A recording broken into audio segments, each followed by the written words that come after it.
All right, guys. So my name is Ryan. I'm Jim.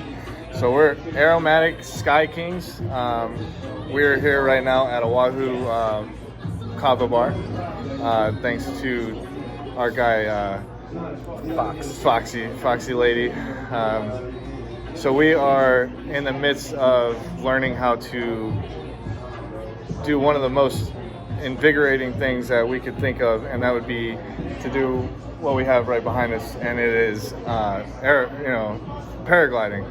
So you got all these guys that are out there and they want to learn how to do this sport, and it's probably something that's more inspirational than anything that people can't afford or go out and do on their own. And we want to teach you, from our mistakes and go from the beginning.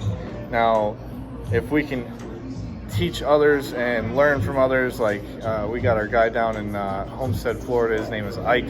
He is very inspirational. He taught me one of the first things he did. He didn't even hesitate. He just taught me how to get the wing up, and that was probably one of the hardest things I've ever learned, but it was really quick. And he said, I didn't think you could get it up that fast. And well, I got it up the first try. And that's what she said. But we want to show you, where we are coming from and what we want to do with our channel.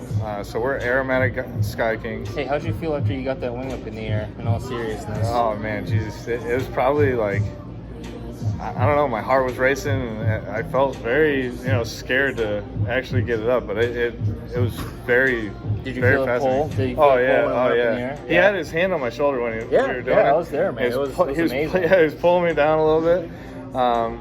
But it was very exciting. It's something that I want to share my excitement with others. We don't want negativity on this channel either. We want just positivity and everybody to learn the same thing that we're learning and go from there. So yeah, and something else that we want to show people is what it actually is like to learn how to paraglide, also called power paragliding, which is with the engine on the back. So PPGs. Yeah, PPG, or you have PG, which is the paraglider, which is without the engine. You just what he's doing right now with just a regular wing. Yeah. And then you also have your parachute wing, which you could actually go pretty high with those. And obviously we aren't experienced with this and haven't actually done this before, so our terminology may be off, a little bit inaccurate. As we go along, we'll learn the actual terminology for everything. But like Ryan mentioned before, regarding cost, I know airplanes can be around $50,000 and higher. Some of them are a little bit cheaper, but as far as getting something that's nice, something that's new, safe, when you're dealing with aviation, you really don't want to be cheap. Frugal is one thing, maybe get something a little bit older, but you definitely don't want to be cheap about it. Your life's on the line, you're up there hundreds, sometimes thousands of feet in the air, and the last thing you want to do is skimp out $20 on a bolt, and that bolt is the one thing that's going to cause you to hit the ground. So that's one of the things that going into this, we know, there's going to be an associated cost, but it's not nearly the same cost as either fixed wing aviation or your rotor wing aviation. Also on the same note as that, powered paragliding and paragliding do not require a license. They do not require FAA medical. So for those of you who, for whatever reason, are have been disqualified, or you feel you may not be able to get medically qualified to fly an airplane or helicopter, this is an avenue that is still open to you as well. Exactly. So he's a professional in the actual flight industry, so he actually flies planes for a living. So he used to do cargo, right? Yeah, cargo flying. Currently right now I'm not working in the aviation industry, and I thought this opportunity that came up to learn how to fly paragliders and looking at something I hadn't really looked into before seemed like a lot of fun. And also what interested me in paragliding, powered paragliding, was the fact that the student availability was a lot higher due to not having to worry about the issues with getting the medical clearance. Right. I do have a second-class medical. I do have an FAA pilot license, single multi-engine, commercial instrument ratings. But when it comes to getting students and teaching them how to fly, whoever they may be, this avenue is a lot wider than your fixed wing or your rotorcraft wing aircraft. You know, this is something that if someone wants to get into it, they have a desire to do it, they can. So this is obviously our first time doing some broadcast like this. We definitely want you to, help us out. We're a little slow at this for right now. We're just starting off. This is definitely going to be the first stepping stone into our industry of showing others and teaching others the same as we've, been taught. And we're going to put this on GoPros. We're going to put up videos every single day to show you exactly what we went through, the cost of everything. And, we just want to show you the good time that you could possibly have up in the air. Safety first always. Get a helmet, get a radio so you can contact ground just in case something happens. You always want to be contacted to someone. Always have a GPS. I mean, that's probably one of the most important things that I've seen throughout all the other videos that I've seen. These guys, they go low cost and things like that, but there are little pods that you can get that are GPS to someone that you could send the tracking just in case that person's not moving anymore. That way you can find your loved one or whoever it may be, friend, that's something that's very important. Safety is always first. They might not be dead, but they definitely on the ground hurt somewhere, and that's something that is scary. I mean, as him as a pilot, I mean, he's probably got that black box going all the time and a GPS going to someone, and it's one thing you got to always wonder about. Like, damn, did they actually hit the ground or what? So, did they land willingly or against their will? Yeah, exactly. But the videos behind us are actually hang gliders. Yeah, these are all hang gliders. Yeah. Behind us, that's the hang gliders. So, but it's the same sense, though. I mean, it's they probably cost just as much, if not more. We haven't figured out the cost yet, but we're expecting on all the other costs. Like helmets are pretty costly, and what do we find? $200-300 for about $200-300, and then you also have to get a radio set for it, and they actually clip right into the helmet, which I didn't know. And it comes with a mic, so you can hook it right up to your phone. What about eye protection, like sun visors and stuff? Yeah, those were cool, right? Yeah, you can get the ones that look like your Halo. Yeah, Halo or something. Halo one. Yeah, that was pretty cool. And then you could also, go a little cost effective on those. It doesn't necessarily have to be too expensive. Right. The ones that I did find, so you can get a motorcycle helmet just the same sense with the visor, and then get sun protection, and that way you're covering your face as well. And there's pads that you put inside the helmet with a mic. Oh, nice. Did you see that? Yeah. It's the same company, same manufacturer, but they're just a little smaller, and they just go over the ear, not instead of like a big foam, blaster ear cover. Yeah. So I mean, that's one thing I saw. So, but we appreciate you guys checking us out. Hopefully, we can come up with more footage for you. We're obviously going to have to cut and shoot this one. So. If you guys have any comments down there as far as what are some good ideas, what are some not good ideas, again, we're not professional paraglider pilots. We have relatively no experience in this field except for Ryan here flying the wing for the first time last week. I mean, really, I don't have any experience with this, so if you guys have some ideas, some things to watch out for, we've been watching the YouTube with the paraglider, people like, this wing's great, this wing's not, this motor's great, this motor's not. Right. We're not being sponsored by anybody. We're just showing you our adventure, our avenue of how we're going about it, and just the real life deal.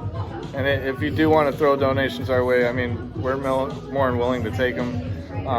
It doesn't matter if it's a broken wing or just to see how it's built. We'll take that as a donation just to figure out what the workings are. Even the same thing with a motor. If we could fix it, maybe we can work on it. and get it going again, and donate that to someone else that's willing to do the same thing that we're doing. We're not gonna bash anybody. We'll take Zelle, PayPal, anything, to help us out, even Cash App or Venmo, just to get our feet on the ground, because it is hard times right now, and we definitely want to show others exactly how fun this could be, and possibly even more. And we want to get our feet off the ground. Yeah, we want to get our feet off the ground, exactly. So, but that's why we're going to be, Aromatic Sky Kings, and it was a quick name. This is something that I just came up on my, the edge of my seat, and I thought about it for a second, and he kind of looked at me. He goes, well, "What are you thinking about?" I said, "Well, it says ask in our name, and that's a good question. You always want to ask questions to this. This isn't something that you don't want to not ask something, because this is about your life, and it's very important, especially since you're getting your feet off the ground and you're going high. You don't want to sit there and hesitate to ask those certain questions, like, what do I do in this certain situation? If my engine cuts out, am I going to be okay? Yes, absolutely. That's one thing that I do know. You're going to be okay if your engine cuts out. Where you might be, that's a different question. You don't want to be ended up in some marsh like the Everglades out here. We have wildlife such as anacondas, pythons, and alligators, even crocodiles. I mean, that's something you don't want to land in. Yeah, we're in South Florida, so. Yeah, so you want to protect yourself in that way. But not another thing, we would like some kind of sponsor, to come help us out. Maybe look at what we're doing as a project.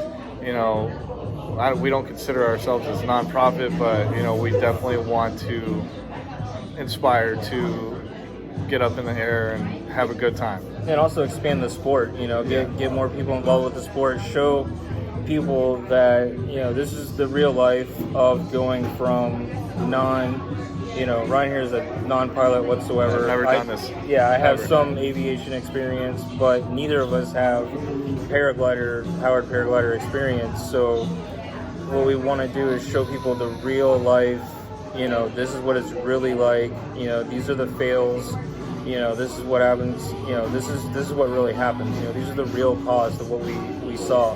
This is the thing, if we get like a free wing, maybe it's not flyable. Maybe they're like, you can fly this on the ground, but you do not need to trust your life with this particular wing. But you can learn how to fly it on the ground. Right. That's something getting it up in the air to, going back and forth. I mean, the wing that I flew was a brand new wing, right? Yeah, that was pretty new. Yeah. And he taught us even how to get it into the bag and not, wrap the cables up and everything like that. That was really inspirational, how he just jumped into gun and he just said, I want, even though you're not paying me to teach you, I'm going to show you at least one thing. And that was cool as hell. And how you were pretty jealous that day, right? Yeah. I was like, I want to fly the wing, but you know what? Well, next time. So, I got it up in the air, but it was very inspirational. I mean, it was something that, I guess, so to speak, one step closer to God, I guess. But it's something that is, I don't know, it felt heartwarming, it felt like something that, I don't know, for some reason it made me feel like I wanted to teach someone else the things that I just got taught, like, very quickly, and I don't know, obviously you need an instructor, someone to teach you something, especially with this is life or death. This isn't something that you want to play around with and just go up in there and go, no one taught me anything, but I'm just going to hit the ground and, probably catch myself running. But yeah, there's more to, I do know from aviation, there's more to just flying the aircraft, whether it's a powered paraglider or an airplane or your helicopter. There's winds and wind turbulence and vortices that happen in mountainous areas, and with or without the power pack of the powered paraglider, we're in that sport more susceptible to those winds. you know, higher wind speeds and how they affect the wing. And that kid showed us, you know, like he went 15,000 feet up in, what was that, Philadelphia, right? Yeah. I mean, he said there was no wind whatsoever, but the higher he got, the motors started slowing down, and you know, I guess the gas started freezing up a little bit, which can't happen, but you know, I mean, that was very cool. I mean, shout out to him, whoever he is, but you know, that's something that we want to show you. So stay tuned. We're going to show you a lot more clips, and we're going to get there. Cool. Thanks for tuning in. As always, click like and subscribe. Yeah, absolutely. So we forgot to add this in, but we're going to add it in right now. This is the first time I have ever got the wing up. Again, he was holding me down. Winds were pretty high that day. They were about 10 to 15 miles per hour. And here's a quick shot at it for about 45 seconds. Here you go. This is real life. This is what it really looks like. You guys are welcome.